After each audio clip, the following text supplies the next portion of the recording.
자, 이번 시간에는 디젤 연료 장치 중에서 분사 펌프가 상당히 중요한데, 앞전 시간에서 제가 알려드렸듯이 이 디젤이 요즘에는 다 컴퓨터를 이용해서 커먼 레일 방식으로 인해서 컴퓨터가 연료량을 조절하는 인젝터가 달려있고 한데요. 가장 기본적으로 그 이전에 이 분사 펌프에 대해서 여러분들이 알고 계시고 연료 시스템 라인을 기본적인 거를 알고 계셔야만이 디젤 기관을 이해하시기가 상당히 편하시고, 그 다음에 필기시험 보실 때도 이러한 인젝션 펌프라든가 노즐의 기능이라든가 이런 세부적인 내용에 대해서 여러분들이 이해가 빠른 것입니다. 그 다음에 시험에도 잘 나오고요. 그래서 예전에 썼던 분사 펌프에 대해서 공부를 하시고 나중에 커먼 레일에 대해서 공부해 보도록 하겠습니다. 자, 이 분사 펌프는 크게 나누면 두 가지입니다. 독립형 분사하고 그 다음에 분배형 분사 펌프가 있어요. 근데 이 독립형 분사 펌프가 주로 이제 화물차에 많이 사용됐던 예전에 많이 사용됐던 내용들인데요. 지금도 대형 트럭 같은 경우에는 이런 독립형 분사 펌프들을 사용할 수 있어요. 이 독립형이라는 건 뭐냐면 한 개의 실린더에 한 개의 펌프들이 다 설치가 되어 있어서 연료를 강제적으로 쏴서 펌핑을 해주는 그런 방식들이에요. 그래서 4기통 같으면은 이 인젝션 펌프의 실린더가 플런저와 배럴이라고 하는데, 쉽게 얘기해서 실린더가 펌프가 4개가 있고 6기통 같은 경우는 6개가 달려있겠죠. 그 다음에 8기통 같은 경우는 당연히 8개가 있는 것이고, 이것은 바로 엔진의 동력, 크랭크 축에서의 동력을 받아서 움직입니다. 여러분들 이 다음에 나중에 우리 전기장치 할 때에 점화 플러그 점화 장치 할 때에 또는 우리가 캠축에서 배웠듯이 크랭크 축이 4행정이다 보니까 크랭크 축이 2바퀴 돌 때 한 번씩 일을 하잖아요. 그러면은 밸브도 한 번 열어줘야 되고 불도 한 번 튀겨줘야 되고 또 연료도 한 번 들어갈 거 아니에요. 따라서 크랭크 축이 2바퀴 돌 때 캠축이 2바퀴 돌듯이 크랭크 축이 한 바퀴 돌듯이 크랭크 축이 2바퀴 돌 때 이 불완자 즉 인젝션 펌프도 한 바퀴가 돌아야 돼요. 그래야 행정의 순서대로 맞겠죠. 따라서 한 개의 케이스에 실린더 수와 동일한 펌프가 설치되어 있는 것이고, 분사 펌프 캠축에 의해서 분사 순서에 따라 분사 노즐에 연료가 공급이 됩니다. 다기통 엔진 및 고속 회전용 엔진에 상당히 적합하다.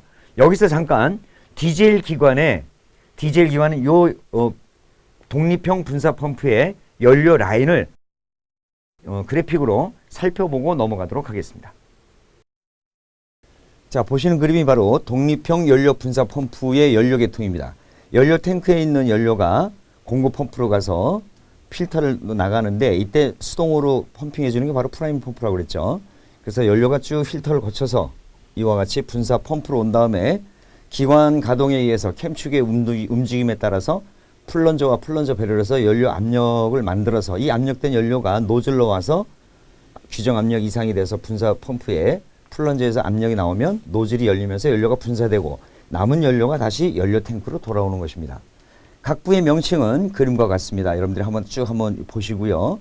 연료 계통을 다시 한번 확인하면 이와 같습니다. 연료 탱크에서부터 노즐까지, 그 다음에 분사되고 난 나머지 연료가 다시 연료 탱크로 돌아오는 과정이고요. 바로 옆에 있는 원형 안에 있는 이것이 바로 플런저와 플런저 배럴의 연료 송출 과정입니다. 유행정이 어떻다는 걸 보여주죠. 그 다음에 기관이 공회전하면 이와 같이 천천히 플런저 배럴과 플런저들이 실린더의 분사식에 따라서 각 작동돼서 연료를 각 6개의 노즐에 연료를 분사하는 과정을 보여주고 있습니다. 이때 RPM을 증가 한번 시켜보면은 회전 속도가 빨라지겠죠. 그래서 그때마다 이 레크가 움직임으로 인해서 여기 보시면은 악셀되면서 레크가 움직임에 따라서 플런저의 유행정이 달라진 그 양이 많아진 연료가 노즐로 분사돼서 그만큼 많은 연료가 들어가니까 폭발력도 세지고 엔진의 회전 속도도 빨라지는 겁니다. 자, 이와 같이 해서 독립형 연료 분사 펌프의 작동 과정의 전체적인 것을 한번 보았습니다. 잘 보셨습니까? 여러분들이 방금 보신 것이 디젤 기관 연료 장치, 즉 연료 탱크에서부터 노즐까지 연료가 분사되고 다시 연료 탱크로 돌아오는 과정의 그래픽을 보신 겁니다. 거기에서 연소실의 노즐에서 강한 압력으로 연료를 분사를 해야 되는데, 그 강한 압력으로 만들어주는 장치가 바로 분사 펌프, 그것도 각 실린더당 한 개씩 펌핑을 해서 보내주는 장치가 바로 지금 보신 것처럼 독립형 분사 펌프고요. 두 번째로 분배형 분사 펌프라는 것이 있어요. 이것은 펌핑을 하나로 해주면서 분사 순서에 따라서 1, 3, 4, 2 순으로 분배를 하는 거예요. 그래서 이 불완자, 즉 인젝션 펌프 자체가 약간의 원형으로 생겼죠.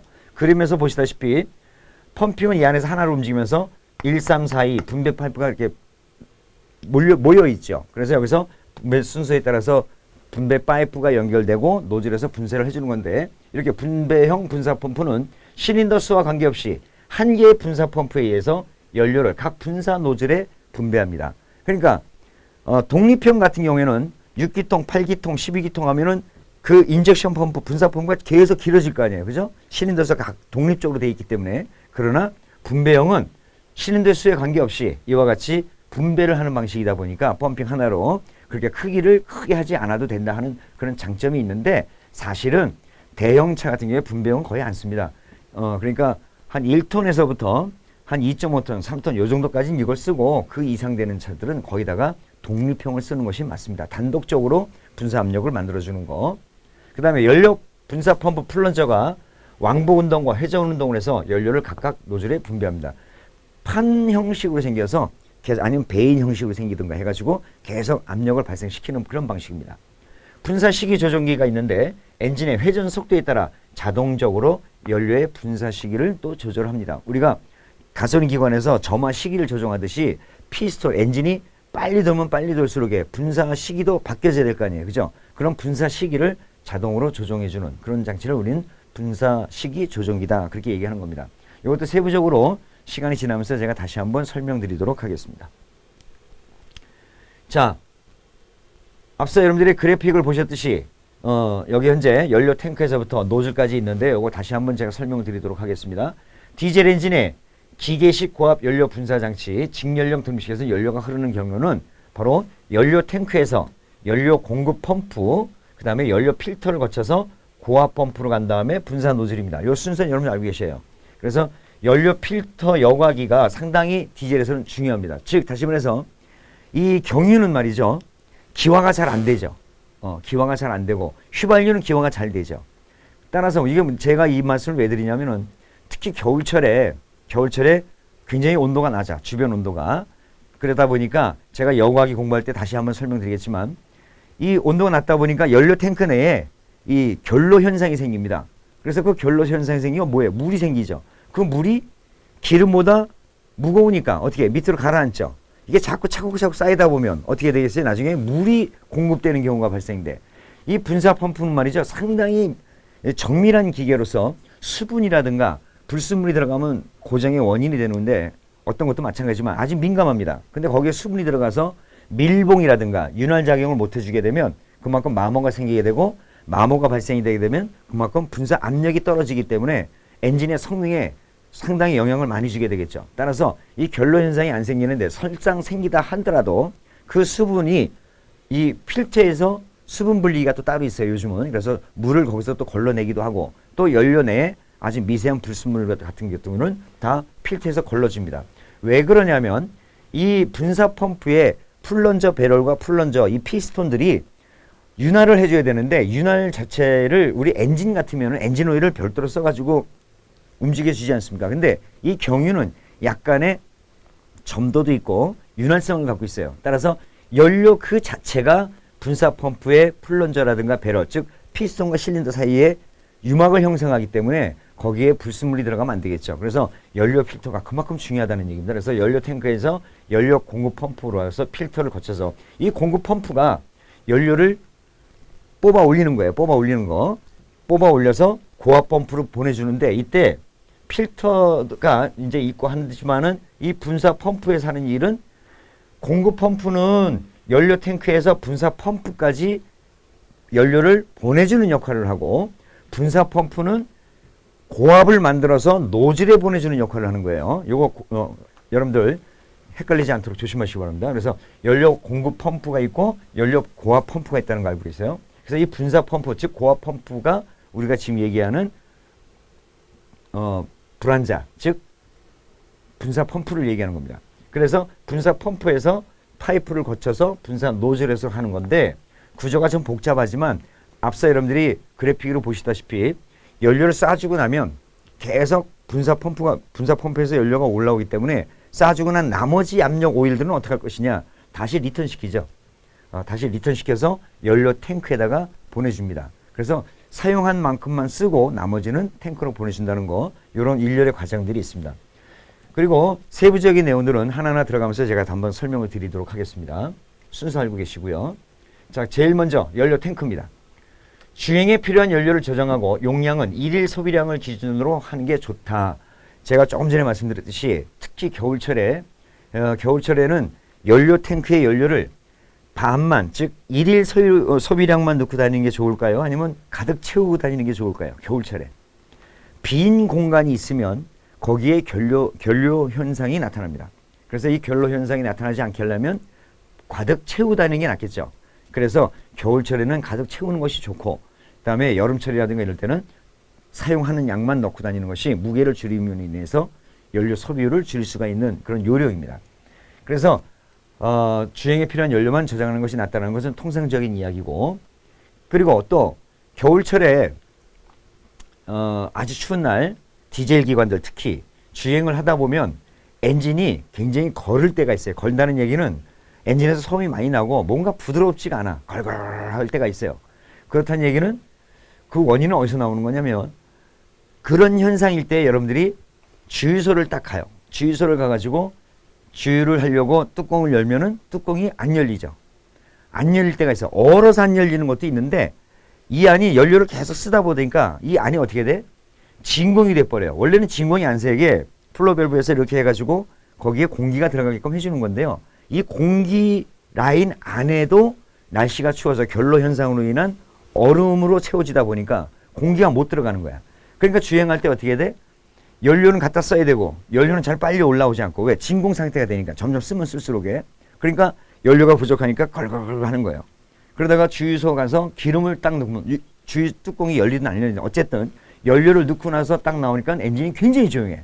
그럼 여러분들은 무슨 생각하냐면, 이 주유소의 기름이 되게 좋구나 이렇게 생각하는데, 그게 아니고 연료 탱크의 진공 상태를 해제해 줬잖아요. 연료 뚜껑 열무로 인해서. 그때 어떤 엔진들은요, 뻥 소리까지 나요.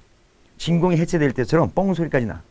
그래서 얼렸을 때, 그래서 겨울철에는 진공이 되는 그런 현상을 방지하기 위해서 하루에 한 번씩 연료 주입구를 뚜껑을 열었다 닫아주는 것도 요령입니다. 그래서 그와 같이 결로 현상이라든가 막히지 않도록 여러분들이 관리를 좀 해주는 것도 일반적인 요령이라고 할 수 있겠습니다. 그래서 참고적으로 말씀드렸고요. 그다음에 연료 공급 펌프. 연료를 이제 분사 펌프까지 끌어내와야 돼. 연료 탱크는 차 밑에 있잖아요. 그리고 분사 펌프는 엔진룸에 있는 엔진 옆에 달려있고, 그래서 거기까지 어떻게 갖고 올 것이냐, 이런 것들이 우리 그 고무 다이어프레임식으로 해가지고, 요즘에 가솔린 기관들은 제가 말씀드렸죠. 전기 모터가 있어갖고 그 모터가 연료 탱크에 내장되어 있는데, 디젤들은 그게 아니고 불안자 형태에서 이런 펌프 같은 경우는 직접 펌핑을 해요. 여러분들 옛날에 시골에서 펌핑하듯이 다이어프레임으로 캠축에 의해서 막 펌핑을 합니다. 그래서 크랭크축이 돌 때에 크랭크축의 동력을 받은 분사 펌프의 캠축에서 그 캠축에 연료 편신캠이 또 있어요. 그래서 그 연료 편신캠이 돌면서 펌프가 막 움직여. 그래서 탱크에서부터 분사 펌프까지 연료를 쭉 가지고 들어옵니다. 자, 그런데 이때 약 2 내지 3kg/cm 정도로 압력을 해서 분사 펌프로 공급하는 장치가 바로 연료 공급 펌프다. 분사 펌프 옆에 설치돼서 분사 펌프 캠축에 의해서 구동된다. 제가 지금 방금 설명드렸듯이. 그런데 여기에 이제 플라이밍 펌프라는 것이 있습니다. 이 플라이밍 펌프는 뭐냐면은, 자, 캠축이 돌아야 펌핑이 되는데, 우리 주행하다가 연료 탱크에 연료를 다 소진을 했어. 우리가 흔히 그 앵꼬라고 하죠. 앵꼬가 딱 돼가지고 연료가 전혀 올라오질 못해. 그래서 연료를 새로 집어넣었어요. 그렇다고 해서 크랭킹을 계속 한다고 해서 연료가 올라오겠습니까? 여러분들 시골에서 옛날에 펌핑할 때 오랫동안 쓰지 않은 하루가 지난 펌프에서 그냥 밋밋한 상태에서 펌핑하면 물이 빨리 올라옵니까? 안 올라오죠. 그때 어떻게 해? 바가지에다 물을 퍼가지고 펌프에다가 넣어서 어느 정도 밀봉 상태, 물로써 밀봉 상태를 만들어주고 펌핑을 해야 물이 지하에서부터 올라오듯이, 빈 공간 안에서 크랭킹을 암만 해봐야 연료 탱크 저 밑에 있는 연료 탱크 연료가 올라오지를 못해요. 그럼 어떻게 하면 되겠어요? 엔진 계속 크랭킹만 해요? 안 돼. 전혀 안 돼. 하루 종일 하면 될까? 그때에 이 공급 펌프 옆에 보면요, 수동으로 나사를 돌려가지고 펌핑을 해주는 게 있어요. 이따가 그림 보면 제가 다시 한번 설명드릴게요. 나사를 딱 돌려서 풀면은 펌핑이 쭉 올라와. 주사기 손잡이처럼. 그래서 인위적으로 캠축에 의해서 펌핑을 해주는 게 아니고 손으로 계속 펌핑을 해주는 거야. 펌핑을 막 해주면은 인위적으로 연료 탱크에 있는 연료가 요 공급 펌프까지 옵니다. 공급 펌프까지 와가지고 쭉 오다가 에어가 차면 또 전달이 안 되잖아요. 그래서 그 쭉 오다 보면 이제 연료 여과기가 있죠. 그 연료 여과기, 연료 필터에 공기 빼기 나사가 있습니다. 그래서 공기 빼기 나사를 풀고 플라이밍 펌프로서 손으로 연료를 막 펌핑을 해주면 연료가 쭉쭉쭉쭉 올라오면서 공기가 연료 필터에 공기 빼기 스크루여서 나가요. 그러다 어느 정도 차기 시작하면 그때부터 어떻게 돼요? 연료가 조금씩 나오죠. 처음에 거품이 나오다가 연료가 흐르기 시작해. 그때 나사를 잠그고 플라잉 펌프를 좀 몇 번 한 다음에 엔진 키로서 시동을 걸면 그때는 연료 시동이 걸리겠죠. 따라서 웬만하면 연료 탱크에 완전히 연료가 소진되지 않도록 항상 보충해 줘야 되는데 어쩌다 그런 일이 벌어지면 그때 인위적으로 연료를 공급해 주는 것이 펌프가 있는데 그 펌프가 바로 플라이밍 펌프다라는 겁니다. 엔진이 정지되어 있을 때 수동으로 작동시켜서 연료를 공급해 주는 장치. 그 다음에 연료 장치 내 공기 빼기 작업을 할 때도 사용한다. 이 밀폐된 파이프 내에 액체가 흐르는 관은 뭐든지 다 압력이 걸려 있지 않으면 또 이 주변의 온도가 높으면 이 베이퍼록이 나타난다고 그랬잖아요. 베이퍼록은 그 안에 공기방울이 생기는 거예요. 이 공기는 압축이 되잖아요. 지금 우리가 기관에서 가솔린이든 디젤이든 피스톤이 흡입을 해서 뚜껑을 닫은 다음에 밸브를 닫고 압축을 하면 압축이 되듯이 압축이 됩니다. 따라서 이 관내에 연료가 그냥 전달돼가지고 쭉 전달이 돼야 되는데 그 사이에 공기가 있다면 공기 자체가 연료가 들어올 때 압축이 돼버리고 전달을 못 하잖아요. 그죠? 따라서 이 베이퍼록은 전혀 생기지 않아야 정상인 거예요. 전혀 안 좋은 겁니다. 따라서 만약에 생겼다 하더라도 이렇게 아까 말씀드렸듯이 필터에 에어플로우 그 밸브를 열고 플라이밍 펌프로 에어 빼기 작업을 해주면 공기를 전부 다 빼서 라인에 베이퍼록 현상을 방지할 수 있다. 그런 현상입니다. 그런 내용을 할 때 또 사용합니다. 플라이밍 펌프가. 공기 빼기 순서는 연료 공급 펌프, 연료 여과기, 연료 분사 펌프 이런 순으로 해주고 마지막에 한 번 더 있다면 노즐 끝에서도 한번 풀어주는 게 좋습니다. 자, 이렇게 해서 플라이밍 펌프의 기능을 여러분들이 공부하셨고요. 자, 연료 여과기 이렇게 생겼어요. 요 부분도 펌핑이에요. 플라이밍 펌프라고 볼 수 있어요. 요즘에 이제 커먼 레일 방식이다 보니까 분사 펌프라는 자체가 없어요. 고압 펌프만 있지. 거기에는 플라이밍 펌프가 없어요. 그래서 요즘에 나오는 디젤 기관들의 연료 여과기, 연료 필터 위에 이렇게 펌프가 있어요. 이것도 손으로 누르면 꾹꾹꾹 눌러집니다. 그리고 옆에 밸브가 하나 있어서 밸브를 열면 그게 바로 공기 빼기 구멍이고요.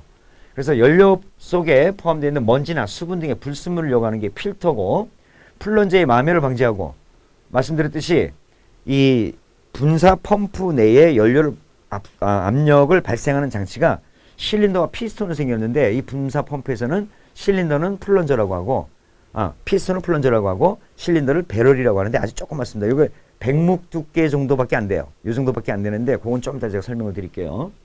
그래서 불순물이 있으면 전혀 안 된다. 왜? 연료 자체가 윤활 역할을 하기 때문에. 그 다음에 노즐의 분공을 맞는 것을 방지한다. 이 노즐의 구멍이 굉장히 작거든요.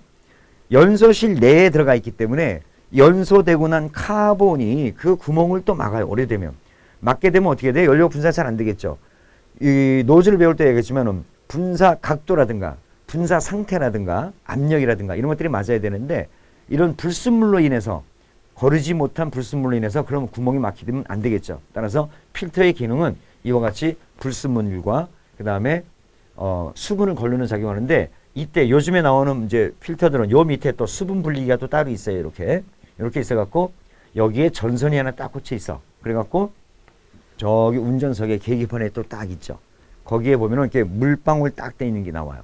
디젤 기관들은 그게 바로 뭐냐면 연료에 수분이 많을 때 그때 이 수분이 여기서 이렇게 고이다 보면은 이 수분 자체가 통전 역할을 해서 운전자에게 알려줍니다. 현재 지금 수분이 너무 많이 찼다. 그럼 여기서 빼가지고 물을 빼주는 그런 역할도 있는데 연료 라인 내에 들어와서 있던 수분은 여기서 걸러주지만 근본적으로는 연료 탱크에서 빼주는 게 낫겠죠. 심지어 오래된 디젤 기관들이요. 연료 탱크 밑에 드레인 플러그가 있어요. 드레인 플러그를 딱 풀면은 기름이 나와야 되는 게 당연한데 오랫동안 퇴적되고 누적됐던 누런 녹슨 물이 먼저 나올 때가 있어요. 왜? 물은 항상 무겁기 때문에 기름보다 밑에 있다 보니까 물이 쫙 쏟아지다가 조금 있다가 이제 경유가 나오기 시작해요. 그때 잠가주면 되겠죠. 그죠? 그래서 이와 같이 디젤 기관들은 증발이 돼버리는 현상들이 없기 때문에 수분이 항상 밑으로 가라앉아요.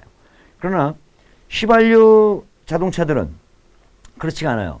휘발유 자동차들은 결로 현상이 탱크 내에 일어났다 하더라도 휘발유 자체가 약간의 기화성을 갖고 있잖아요. 그러다 보니까 물하고 희석이 돼서 물하고 같이 이렇게 기화되는 현상들이 없잖아 좀 있어요. 그래서 괜찮은데 이 디젤들은 아무래도 이 점도가 휘발유보다 높다 보니까 수분하고 희석하기가 굉장히 힘들어요. 그래서 항상 쌓여 밑에.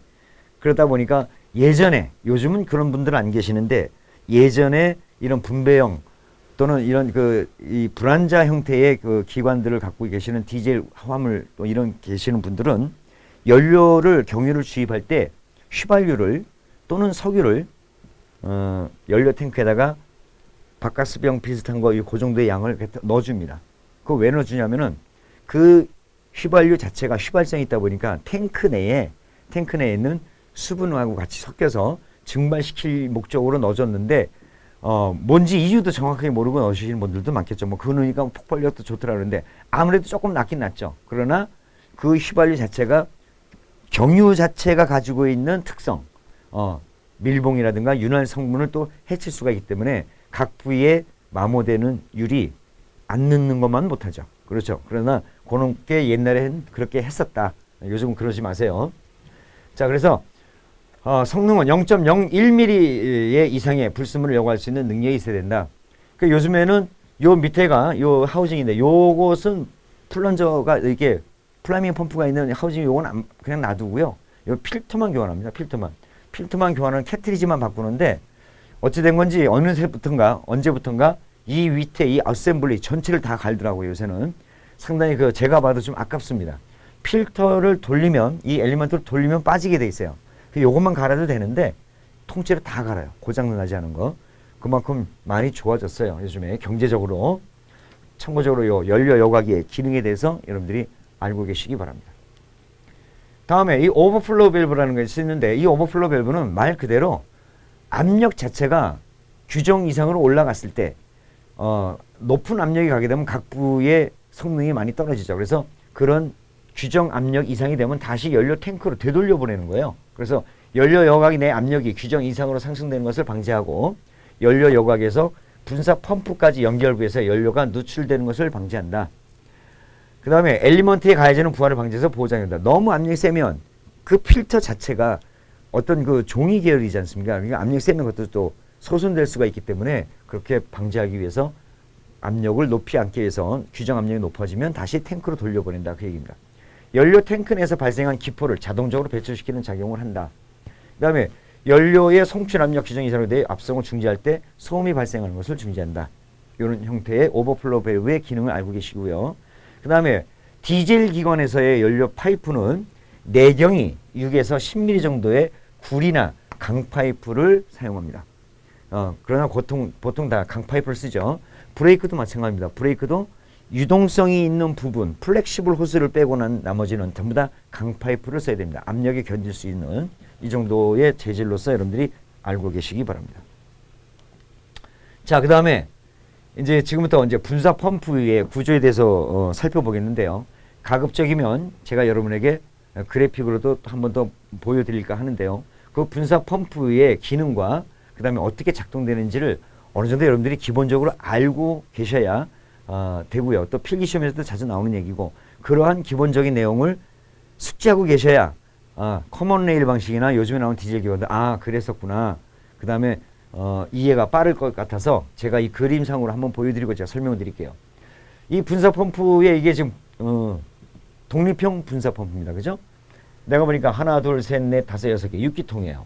여기는 조석기라는 것도 있고 분사 시기를 조절하는 분사 조석기도 있고 그다음에 타이머도 있고 다 기능이 다 있어요. 여기 악셀레터 페달이 여기 달려서 악셀레터 밟으면은 이게 레크를 움직여서 연료를 많이 쏴주고 적게 쏴주고 하는 그런 링크고요. 그 다음에 조금 전에 봤던 우리가 수동으로 펌핑을 해주는 거. 요게 지금 공급 펌프인데 요게 밸브가 하나 있죠. 요게 돌려서 올리면 바로 플라이밍 펌프라는 것입니다. 여기서 연료 공급 펌프가 여기 달려 있어요. 그 다음에 전체적으로 동력을 받는 캠축이 여기 들어있다고, 이 안에. 그래서 여기에서 동력을 받아서 여기 있는 캠축을 돌려줘요. 그래서 이 캠축이 돌면서 여기에 각 실린더당 펌핑을 해서 이것이 노즐에 가는 그런 구조를 여러분들 그래픽을 아까 보셨듯이 이런 구조인데, 이 안에 뭐가 들었냐면은, 자, 한 개 한 개 실린더당 어떻게 쏴주냐면은, 잠깐 볼까요? 캠축이 이렇게 있어요. 조금 아까 보셨죠? 캠축이 이렇게 있는데, 여기에 이제 캠이 하나 있다고 보자고요. 그 다음에 여기서 움직이는 피스톤이 하나 이렇게 있어요. 피스톤이 있고, 요 피스톤이 이렇게 실린더에 내에 들어가 있어요. 쉽게 얘기해서. 그 다음에 여기에 뚜껑이 하나 달려 있고, 이 뚜껑이 열려서 스프링이 딱 막고 있고, 여기서 파이프가 간 다음에 여기 노즐이 이렇게 있는 거예요. 연료 분사하는 노즐이. 자, 이 캠축이 돌면 여기 이 플런저가 상하로 움직이겠죠. 물론 내부적으로 복잡한 구조는 빼고, 이 플런저가 막 위아래로 움직일 거 아니에요. 그죠? 움직일 때에 연료를 여기다 싹 집어넣어요. 구멍이 하나 딱 뚫려 있어요. 구멍이. 자, 그러면 이 배럴에 요 구멍에 연료 공급 구멍이 있는데, 요리 연료가 싹 왔다가 플런저가 올라가면서 요 구멍을 막은 다음부터 여기까지 압축 압력이 생기겠죠. 그래서 이 압축 압력으로 인한 연료가 요 밸브를 열고 여기 파이프를 타고 나가서 노즐에서 분사가 되는 거예요. 요런 구조에, 요런 실린더가 4기통일 경우에 여러분들 조금 아까 보셨듯이 이렇게 4개 갖고 6기통에는 6개가 있다 이겁니다. 그래서 요런 것들이 바로 우리가 플런저와 배럴이라고 하는데, 우리가 악셀레다를 이렇게 밟잖아요. 밟으면은 무엇을 변화시키는 거냐면은, 이 배럴은 가만히 있어요. 이 배럴은 가만히 있고 이 플런저가 움직여요. 상하로 움직이면서도 지가 좌우로 움직여. 그래서 그림을 그리다 보면은 이렇게 배럴이 있으면 여기 구멍이 있고, 이 안에 플런저가 이렇게 있어가지고 여기에 기어를 두고 레크가 있어가지고 이렇게 있어서 이 레크를 좌우로 움직이는 거예요. 악셀레다를 밟으면 이 레크를 좌우로 움직이는 역할을 하는 거예요. 그러면 얘도 어떻게 되겠어요? 여기 기어가 있다 보니까 좌우로 움직이겠죠. 그러면서 동시에 여기서는 캠이 움직이다 보니까 얘는 상하로 움직이는 거야. 계속 움직이겠죠. 근데 이 안에 이 플런저에 구멍이 이렇게 뚫어져 있어요. 이렇게 경사지게. 그리고 이 안에 또 구멍이 또 이렇게 있어갖고 여기랑 맞닿아 있어요. 통해 있어요. 가운데가. 그래서 그림상에 여러분들이 잘 보여지실지 모르겠지만 제가 좀 더 크게 그려볼까요? 이 플런저의 모양은 이렇게 원통이 되어 있으면 이렇게 생겨가지고 여기 구멍이 이렇게 뚫어져 있어요. 그런데 이 안에는 이렇게 구멍이 이 안으로 뚫려가지고 얘랑 만나요. 이 안에. 그래서 만약에 플런저 배럴이 구멍이 여기 있다. 그러면은 요 구멍하고 만나면 연료가 들어가서 여기 나에서 요 안에 있는 것들이 딱 요 안에 딱 채워지는 거야. 이렇게. 그러다가 쭉 들어왔다가 플런저가 올라가면서 요 구멍이, 요 플런저 요 뚜껑이 여기하고 딱 플런저의 배럴 구멍을 막으면 그 다음부터 여기 압력이 생겨서 연료를 공급하는데, 악셀레다를 밟으면 이 플런저가 좌우로 움직이면서 이 경사가 돼 있다 보니까 여기서부터 요만큼, 여기서부터 요만큼 이 거리에 따라서 틀려지잖아요. 그죠? 거리에 따라서 연료의 구멍을 막는 거리가 틀려져요. 그러니까 연료를 조금 넣어줄 것이냐, 많이 넣어줄 것이냐. 그래서 요 구멍을 막는 그 거리가 틀려지기 때문에 많이 쏴주면 고속일 것이고 적게 쏴주면은 저속일 것이 아니에요. 그죠? 그래서 악셀레터 페달을 놨다는 것은 요만큼밖에 안 가고 밟으면 밟을수록 플런저가 돌면서 연료의 유효 행정을 크게 만들어줘요. 이 구멍을 막는 행정 자체가. 그래서 연료가 많이 나가요. 요 부분도 여러분들 제가 그래픽으로 보여드리도록 하겠습니다. 요거 잠깐 보고 올까요? 자, 보시는 그림이 바로 플런저와 플런저 배럴의 작동 과정인데요. 작동 버튼을 눌러보게 되면 이와 같이 플런저 배럴 안에 플런저가 상하로 움직이면서 각도가 변화됩니다. 이때의 유효 행정, 빨간색이 바로 연료의 양이죠. 그 양이 변화가 되는 것이 바로 엔진의 출력과도 관계가 있는 것입니다. 자, 이것이 캠측에서부터 가동되는 것을 보시게 되면 작동 버튼을 눌러보면은 제어 레크의 움직임에 따라서 플런저가 좌우로 움직이게 됩니다. 이때에 유효행정, 즉 흡입 및 배출구와 만나는 그 거리가 바로 연료의 양이 되겠습니다. 이것을 정확하게 압력을 송출하고 닫아주는 것이 바로 딜리버리 밸브의 작동 모습도 볼 수가 있습니다. 자, 이와 같이 캠 측에서부터 동력이 발생돼서 연료의 압송 과정을 살펴보았습니다. 잘 보셨습니까? 디젤 기관에 있어서 디젤 노즐에다가 연료를 압송하고 굉장히 높은 압력으로 발생해주는 분사 펌프의 그래픽을 여러분들이 살펴보셨는데, 거기서 플런저와 플런저 배럴의 관계, 작동 관계를 살펴보신 겁니다. 자, 여기까지 보시고 지금부터는 세부적으로 하나하나 다시 한번 정리하도록 하겠습니다.